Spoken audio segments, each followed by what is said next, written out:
Hola, muy buenas. Soy Notidi, ¿cómo están?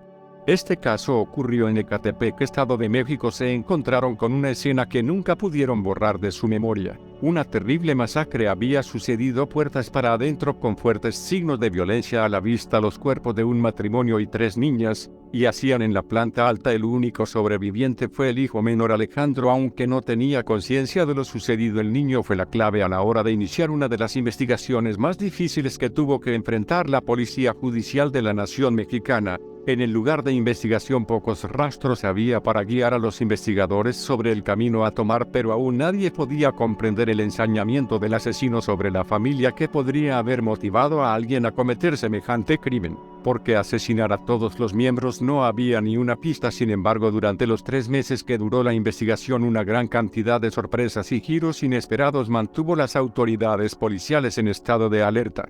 El más mínimo detalle fue relevante para el fin sacar a la luz la verdad de lo sucedido en el que fue el primer homicidio múltiple en la historia de México. Este es el caso de la familia Chávez López. Comencemos. La familia Chávez López estaba compuesta por 6 integrantes. Febe López tenía una hija de un matrimonio anterior llamada Lorena. Cuando la pareja se unió, Alejandro decidió adoptarla como propia. Luego tuvieron 2 niñas más, Jazmín y Erika, hasta que 5 años después llegó el pequeño Alejandro. Aunque el barrio que habían elegido para habitar tenía mala reputación, la familia hizo caso omiso y decidió instalarse allí de todas maneras, apostando a que algún día se convirtiera en un lugar agradable para todos. Construyeron una vistosa casa de 2 pisos y techo a 2 aguas. Esto enseguida llamó la atención de los vecinos, puesto que en esa zona las residencias eran más humildes. Sin duda, la familia tenía un estatus que no compartía con los demás lugareños y tampoco tenían intenciones de hacerlo. Alejandro, el padre de la familia, era dueño de 2 escuelas que su esposa Febe ayudaba a administrar. Si bien ambos tenían título de profesores, no ejercían la profesión. El hombre además era aficionado a los autos viejos americanos, los compraba, restauraba y volvía a vender. Definitivamente era un hombre con facilidad para los negocios y se notaba en cada emprendimiento que llevaba adelante, lo que lo convirtió en un sujeto exitoso y ubicó a la familia en una posición acomodada. También era un hombre protector de su esposa e hijos. Las niñas tenía prohibido interactuar con los niños de la zona para que las personas no pensaran que pertenecían al mismo nivel social. Si bien vivían allí, sus actividades se encontraban fuera de Jardines de Morelos. Lorena, la niña mayor de 13 años, era la más vigilada por sus padres, puesto que estaba entrando en la edad en la que los pretendientes comienzan. Al llegar, la niña se sentía asfixiada, pero no había mucho por hacer. Sus padres le habían dejado en claro las reglas del hogar. Los vecinos percibían la distancia que preferían mantener los Chávez López, pero desde afuera notaban que la familia era muy unida y trabajadora. Amanecían muy temprano, preparaban a los hijos para el colegio y pasaban los días trabajando. Tenían una alta reputación y una imagen prestigiosa frente a la mirada ajena. Por ese motivo nadie entendió por qué alguien los querría asesinar del modo en que lo hicieron. Solo había una única información esa noche. La noche de la tragedia habían estado en una fiesta. El 1 de diciembre de 1991, los 6 integrantes de la familia se vistieron elegantes tras ser invitados a celebrar los 15 años de la hija de una profesora que ejercía en la Escuela Rosa, una de las escuelas que el matrimonio dirigía. En la celebración también se encontraba el gran amigo de Alejandro, Salvador Galarza, con quien solía compartir noches de salidas a bares. La familia disfrutó de la fiesta hasta las 10 de la noche. Cuando decidieron regresar a la casa, Salvador Galarza se ofreció a llevarlos en su vehículo. Cuando llegaron a la puerta de la residencia familiar, solo bajaron Febe y los niños. Alejandro y Salvador continuaron con el ánimo festivo y se marcharon a un par que solían frecuentar. Alejandro tenía fama de siempre estar coqueteando con mujeres. Se encaprichó con una bailarina que estaba presente en el lugar. Le propuso continuar la fiesta en otro lugar, pero la mujer tenía intenciones con su amigo Salvador. Los 3 subieron al auto pasados de alcohol y se dirigieron a la casa de Alejandro. El hombre de familia se bajó y al llegar a la puerta se dio cuenta que no traía llaves con él. Entonces, en lugar de golpear la puerta para que alguien le abriera, decidió trepar por el balcón que conducía a las habitaciones en la planta alta.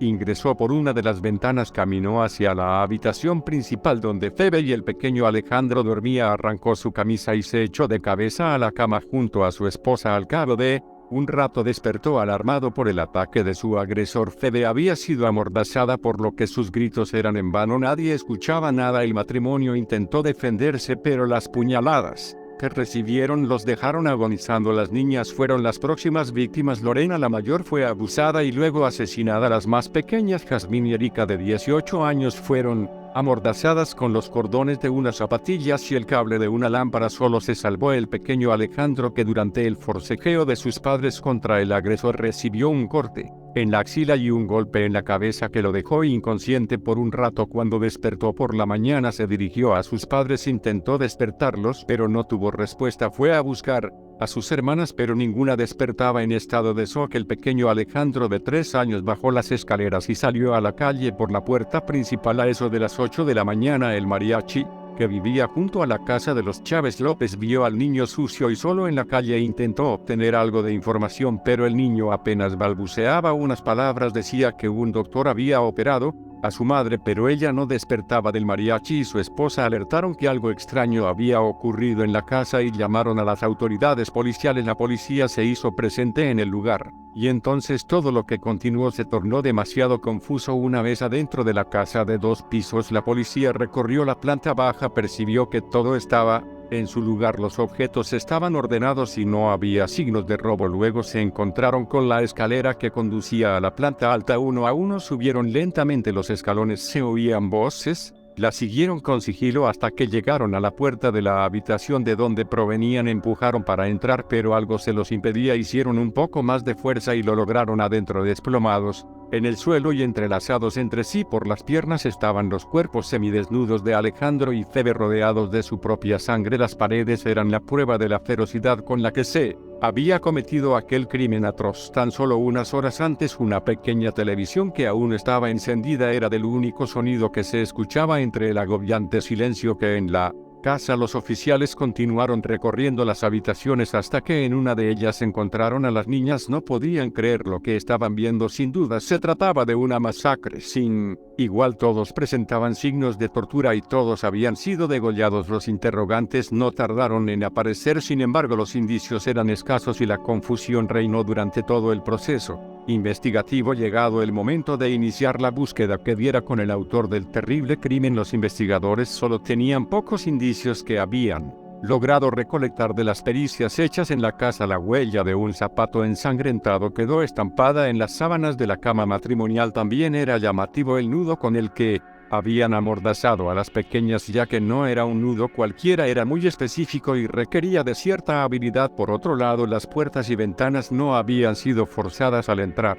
Por lo tanto, una de las primeras conclusiones a las que llegaron fue que la familia conocía al agresor. Con estos únicos datos, las autoridades emprendieron la búsqueda, pero estaban completamente desorientados. Interrogaron a cientos de personas que habitaban en Jardines de Morelos, pero nadie sabía nada. Nadie había escuchado ruidos extraños, simplemente no habían visto nada. Del tiempo corría y el criminal seguía en libertad. La situación empeoró aún más cuando los investigadores se enteraron que la hermana de Febe estaba casada con el hijo del gobernador. Esto se tradujo en una presión enorme que pesaba en los hombros de la policía judicial. Por parte del sistema político eran muchas las preguntas, pero nulas las respuestas, hasta que finalmente sacaron el último as que bajo la manga. Convocaron al agente Camarena, un experto en criminalística de la nación mexicana, para que colaborase con la causa. Cuando se hizo presente en Jardines de Morelos, todas las responsabilidades recayeron sobre su espalda. Para la suerte de las víctimas, el agente estaba determinado a resolver el crimen y lo haría sin importar el costo. Haciendo borrón y cuenta nueva, Camarena volvió a interrogar a la población, entre ellos a las maestras y compañeros de las niñas. Todos contaron su verdad. Las maestras relataron que las niñas, a pesar de pertenecer a una familia con un buen estatus económico, no asistían presentables a la escuela. Según ellas, su vestimenta no coincidía con el estatus que decían tener.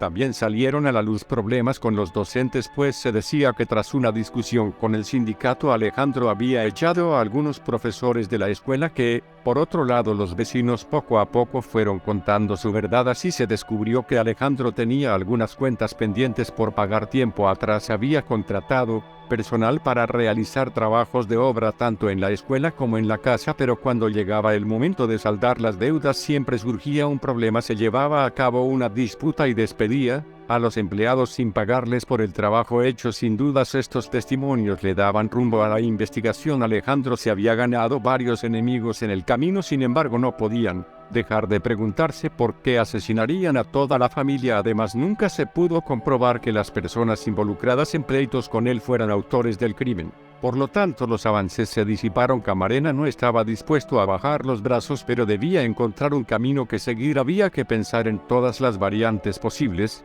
Camarena observó a la familia de las dos víctimas adultas. La familia de Alejandro parecía no interesarse demasiado en saber la verdad sobre lo ocurrido. Uno de sus hermanos pasó a administrar las escuelas que el matrimonio había dejado. Por otro lado, la familia de Febe estaba completamente comprometida con resolver el caso. La hermana aportó toda la información que pudo en pos de que se encontrara al criminal. Advirtió que tiempo atrás le había regalado un dije con forma de corazón a su sobrina mayor Lorena y este se encontraba desaparecido. Este no era un dato menor. El criminal podría haber robado algunas pertenencias, pero cuando regresaba a sus anotaciones nada lo conducía a la verdad. Todos eran sospechosos. Absolutamente todos estaban en la mira, incluso los familiares. Particularmente la mirada de los investigadores se posó sobre el hermano de Febe cuando recordaron que el pequeño Alejandro repetía una y otra vez que su madre fue operada por un doctor y ya no despertó. Sospecharon que su propio hermano, que era médico, podría ser el autor, pero una vez más esa teoría se cayó por falta de pruebas. De pronto, como caído del cielo, el teléfono sonó. Camarena levantó el tubo y del otro lado la voz de una señora que no quiso dar su nombre aseguró que sabía quién era el asesino de la familia Chávez López. El agente Camarena hizo algunas preguntas, anotó en su libreta una dirección y convocó a dos de sus compañeros de investigación. No había nada que perder. Si la información era cierta, estarían a punto de capturar al asesino. Si era falsa, volvían al mismo lugar en el que se encontraban. No lo dudaron y fueron detrás de él. Los datos aportados por el llamado anónimo sumaron a la lista de sospechosos un nombre y apellido que hasta el momento no se habían considerado. Se trataba de José Julio Cipriano Luna. Cipriano era un ojalatero que vivía en Ecatepec, pero en ese último tiempo se había mudado a otro estado. Pero ¿qué tenía que ver con el caso de los Chávez López? Esa era una interrogante que le tocaba investigar a la agente Camarena, pero había un detalle que no podían dejar pasar. Ir detrás de Cipriano implicaba traspasar los límites de jurisdicción. Camarena se encontraba en el dilema de ceder la posible resolución del caso o comprometer su carrera profesional. Sin embargo, tirar todo por la borda no era una opción para él. Fue junto a su equipo hacia el lugar indicado por la señora. Al teléfono preguntó por el taller del ojalatero y lo enviaron hacia su paradero. Cuando lo encontró, se hizo pasar por un civil y lo convenció de necesitar sus servicios. Sin embargo, cuando pudo amoldar la situación para que el sospechoso lo tuviese escapatoria, lo acorraló y le reveló el verdadero motivo por el que lo buscaba. Sacó la foto del matrimonio Chávez López que consiguió durante la investigación y le preguntó si los conocía. La reacción que transmitieron los ojos de Cipriano lo incriminaron. Intentó sobornar a Camarena con $10 millones para librarse de la situación, pero al comprender que era en vano terminó por confesar toda la verdad. José Julio Cipriano Luna, de 28 años, declaró que junto a él participaron dos cómplices más, Adán Robledo, de 20 años, y Alejandro Cruz Ramírez, de 18. Por fin tenían los nombres de los responsables del homicidio múltiple más atroz hasta el momento. Cuando lograron dar con los tres asesinos, los detenidos prestaron declaración durante 6 horas y la verdad salió a la luz. Allí confesaron que en la noche del 1 de diciembre de 1991 habían asistido a la misma fiesta de la familia Chávez López. Cipriano relató que conocía desde antes a Alejandro Chávez porque había realizado un trabajo en uno de los autos que restauró. Agregó que habían tenido una disputa porque no había podido cumplir con el plazo pactado, solo le faltaba pulirlo, pero entonces, enojado, Alejandro se llevó el auto y quedó debiendo 600,000 pesos mexicanos. Cuando se encontraron en la fiesta, Cipriano se acercó a recordarle su deuda y Alejandro le respondió que nunca se los pagaría. Por su parte, Adán llevaba un tiempo fijándose en la hija mayor de la pareja. En la fiesta vio la oportunidad para acercarse a conversar con ella, pero cuando Alejandro los vio, los interrumpió de mala manera y le prohibió a Lorena hablar con él y con cualquiera de su clase. El rencor se apoderó de Cipriano y Robledo, y sumado a la cantidad de alcohol que llevaban bebiendo durante toda la noche, la sensatez perdió la batalla. La familia dejó la fiesta a las 10 de la noche. Los jóvenes, ebrios, disfrutaron un rato más de la bebida y la música. Más tarde, cuando abandonaron el lugar trastabillando en pasos torpes. Caminaron por las calles de Jardines de Morelos.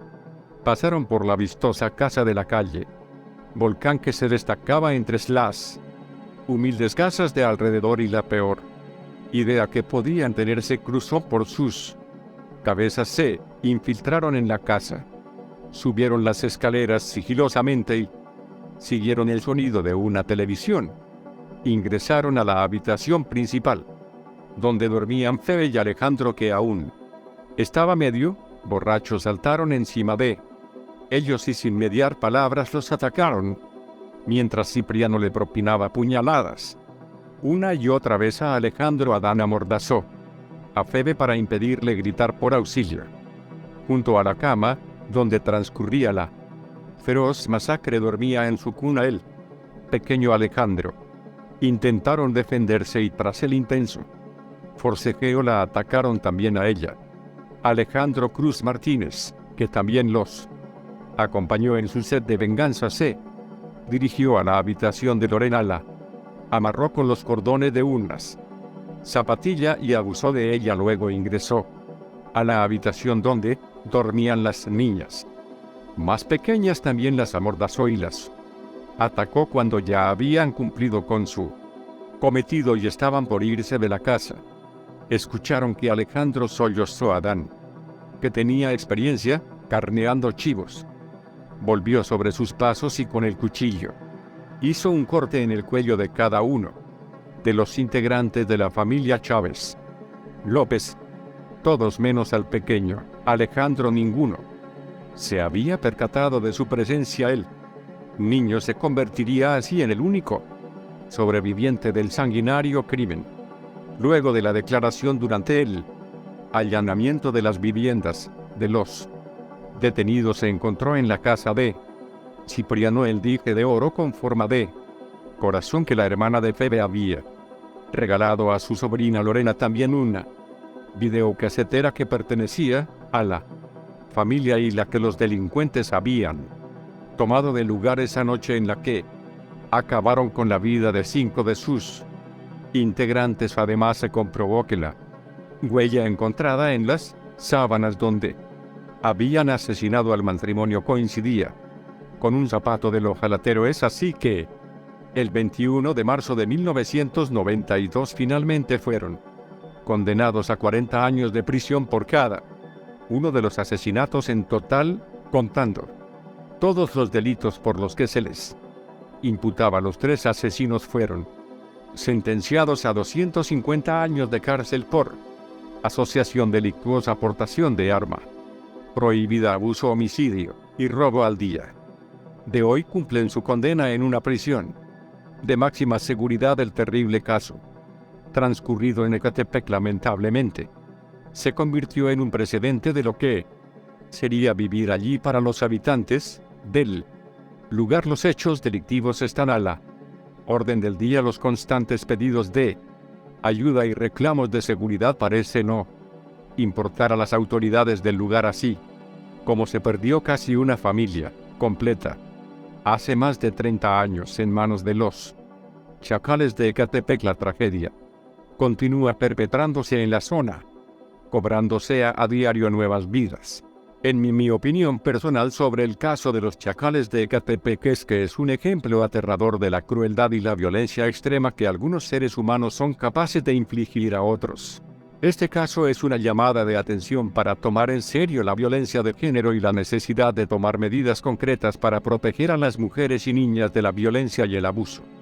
También creo que este caso destaca la importancia de un sistema de justicia sólido y efectivo para garantizar que los perpetradores sean llevados ante la ley y castigados por sus acciones.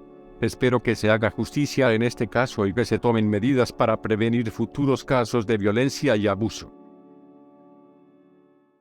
Y esto fue todo por el video de hoy, y si te ha gustado el video te invito a suscribirte, y nos vemos en el próximo video.